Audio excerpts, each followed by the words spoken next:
sabe qual é o impacto do microbioma intestinal nos distúrbios do metabolismo? Meu nome é Adriana Garofalo, eu sou nutricionista e hoje nesse vídeo nós vamos conversar sobre o microbioma intestinal, o impacto do microbioma intestinal sobre a modulação do metabolismo e também a dieta, como a dieta pode modular a nossa microbiota intestinal. Mas antes, se você gostar desse vídeo, não deixe de dar o seu like, não deixe de compartilhar, porque dessa forma mais gente pode visualizar e o nosso canal continua crescendo para poder produzir mais vídeo para vocês. O nosso intestino ele é composto por trilhões de bactérias. Então nós temos mais bactérias no nosso intestino do que nós temos de células no nosso organismo. Portanto, é uma população extremamente importante que vive numa relação de mutualismo, de cooperação com o nosso organismo. Hoje nós vamos enfatizar duas espécies bacterianas importantes na questão do metabolismo que têm sido estudadas tanto na questão da obesidade e na questão também de outras doenças metabólicas. E nós vamos falar da Akkermansia mucinifera, que pertence ao filo da Verrucomicróbia. E também nós vamos falar da Fecalibacterium prausnitzii, que pertence ao filo Firmicutes. Para iniciarmos nossa conversa, nós vamos olhar uma figura, então, para entendermos um pouco a relação dessas bactérias com o metabolismo e com algumas condições de doença. Vamos lá? Nós percebemos que temos perfis diferentes quando nós falamos de uma microbiota saudável e da disbiose. Então, as bactérias que compõem o nosso intestino, elas podem diferir e aí, portanto, o perfil pode determinar condições mais negativas de saúde. Por exemplo, a obesidade e a diabetes tipo 2, elas demonstram redução da Akkermansia mucinifera. Ela pode estar também alterada em outras condições.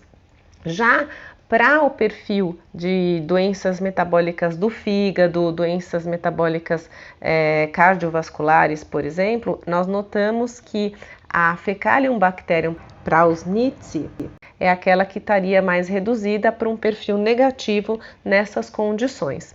Então, tudo isso pode ocasionar, pode estar relacionado a funções, a perfis de funções metabólicas negativas.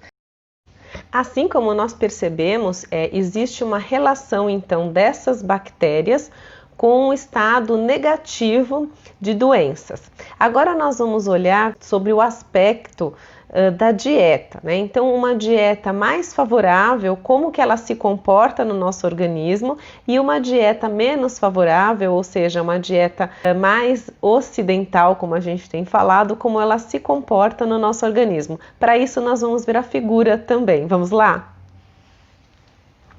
Bom, aqui nós temos então dois tipos de dieta, que seria a dieta mais à base da dieta mediterrânea, que é uma dieta mais restrita em gorduras, em proteína animal, mais rica em fibras, principalmente os vegetais.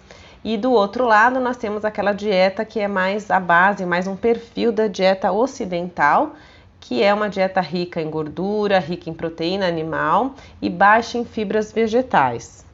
No primeiro caso, na dieta mais mediterrânea, nós temos as enzimas que vão digerir os alimentos e nós temos as fibras que vão ser os compostos que vão gerar aqueles polissacarídeos indigeríveis que vão ser fermentados pelas bactérias e, portanto, essa fermentação vai gerar produtos benéficos para a microbiota intestinal.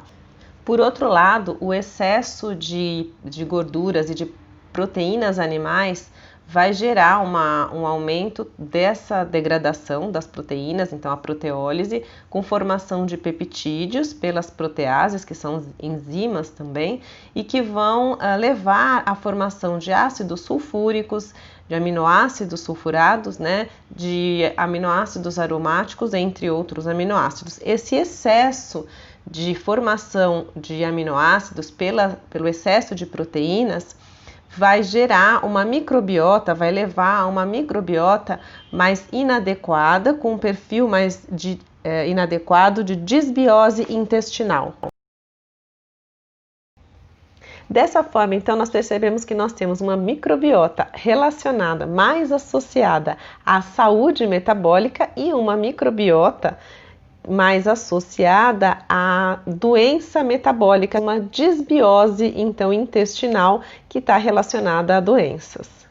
Vamos olhar a próxima figura, então, para entendermos como que essas duas dietas, esses dois perfis de dieta, impactam no metabolismo.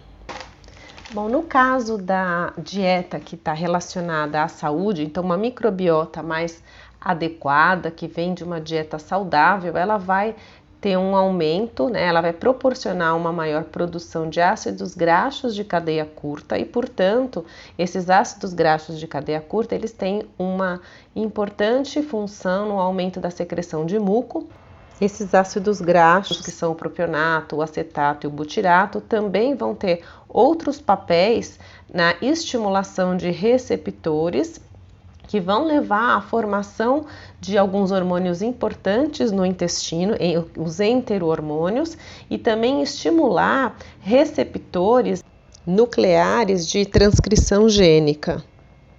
Esses receptores, eles são responsáveis pelo poder antioxidante, também anti-inflamatório, e também eles são moduladores do metabolismo energético. Então, eles são muito importantes e são estimulados por vários nutrientes e são estimulados também por um padrão adequado na microbiota intestinal, nutricional adequado. Portanto, eu vou deixar a descrição, nós já falamos deles em outros vídeos, eu vou deixar a descrição para vocês para procurarem esses vídeos e assistirem também. Então, todos esses fatores, eles vão ter uma modulação importante, tanto no metabolismo energético, como em outras funções orgânicas de proteção às doenças. Então, a redução da glicose sanguínea, um controle, né, um aumento maior do gasto de energia, um controle nesse metabolismo energético e um aumento também na estimulação, na secreção de insulina. E por outro lado, uma microbiota mais inadequada, que nós chamamos de aberrante, ou uma disbiose intestinal, pode levar, dessa forma, a um aumento de substâncias, né, que não são benéficas para o metabolismo e nem para o intestino, para a mucosa do trato gastrointestinal, havendo, portanto, a redução da secreção de muco, aumento do pH luminal, e também a produção de várias substâncias que não são benéficas, entre elas o acetoaldeído, que estimula por meio de padrões moleculares, de respostas moleculares, a lipopolissacáride, que leva à endotoxemia. Então, o aumento, que é o aumento da produção de toxinas, de endotoxinas, por algumas bactérias gram-negativas, né, que são bactérias patogênicas, e isso leva a uma endotoxemia metabólica, além da produção de outras substâncias em excesso, né, como o temal, o óxido de trimetilamina, que está relacionado a doenças também, aumento de doenças metabólicas, doenças cardiovasculares, também o aumento de ácidos graxos de cadeia ramificada, tudo isso vai alterar o metabolismo de forma negativa, né? Um aumento da glicose sanguínea, então a gente vai ter um maior risco de hiperglicemias, de endotoxemias e também tem um impacto negativo na secreção da insulina. Dessa forma, a modulação da dieta pode favorecer todo esse metabolismo e todas essas propriedades para que se tenha tanto uma microbiota, um intestino saudável, e isso também repercute em termos de prevenção de doenças de forma geral. A modulação da abundância dessas duas bactérias que nós comentamos, que é a Archemania mucinifila e a Prausnitzi, elas podem ser moduladas pela dieta, e a abundância dessas bactérias, a diversidade dessas bactérias, elas podem ter um fator protetor tanto nas doenças metabólicas quanto também na obesidade e nas repercussões inflamatórias do organismo. Então, protegendo o nosso organismo, né, de várias doenças e de infecções e de outras condições metabólicas negativas também. Nós sabemos que fatores dietéticos, eles podem influenciar a composição do microbioma, da microbiota intestinal, né? E também da diversidade desse microbioma, mais do que os próprios fatores genéticos. A literatura vem mostrando para a gente que uma alimentação rica em alimentos fermentáveis, que são aqueles oligosacarídeos, polifenóis, que estão presentes em alimentos vegetais como maçã, limão, oleaginosas, como as castanhas, por exemplo, vegetais verdes escuros, como o couve, entre outras folhas, no manjericão e outras ervas, por exemplo, né? Eles têm mostrado uma melhora no perfil da microbiota intestinal, principalmente em relação às bactérias que nós citamos anteriormente. Com base nessa revisão recente, nessa revisão sistemática que avaliou 29 ensaios clínicos de intervenção para entender como que se comportavam essas duas bactérias, a Akkermansia mucinifila e a Fecalibacterium praunice, como que elas se comportaram diante de algumas intervenções dietéticas, a gente vai então analisar quais foram os resultados desse estudo, né, dessa revisão. Então nós vamos discutir os principais resultados, né, os principais efeitos que a dieta apresentou para a população dessas duas bactérias que nós citamos. Bom, então em relação aos resultados quanto à abundância, à melhoria da Akkermansia mucinifila, ela foi associada à ingestão de alguns alimentos, né, como por exemplo alimentos ricos em resveratrol, como vinho e as uvas, também a romã, principalmente o extrato de romã, algumas fibras de alguns alimentos, como a inulina principalmente, que são fibras solúveis de alguns alimentos, e também alguns fermentados de levedura. E também ela esteve relacionada à sua abundância, à sua melhoria com a restrição calórica da dieta. E por outro lado, também demonstrou-se nessa revisão que a Akkermansia mucinifila ela esteve reduzida quando uma dieta era muito restrita, com dietas restritas em oligosacarídeos fermentáveis, que são aqueles alimentos que nós falamos no início, a maçã, o limão, as castanhas, né, as oleaginosas principalmente, o manjericão, algumas ervas. Então esses que nós citamos também, essas dietas com restrição desse tipo de alimento mostrou redução dessa abundância, dessa bactéria tão importante.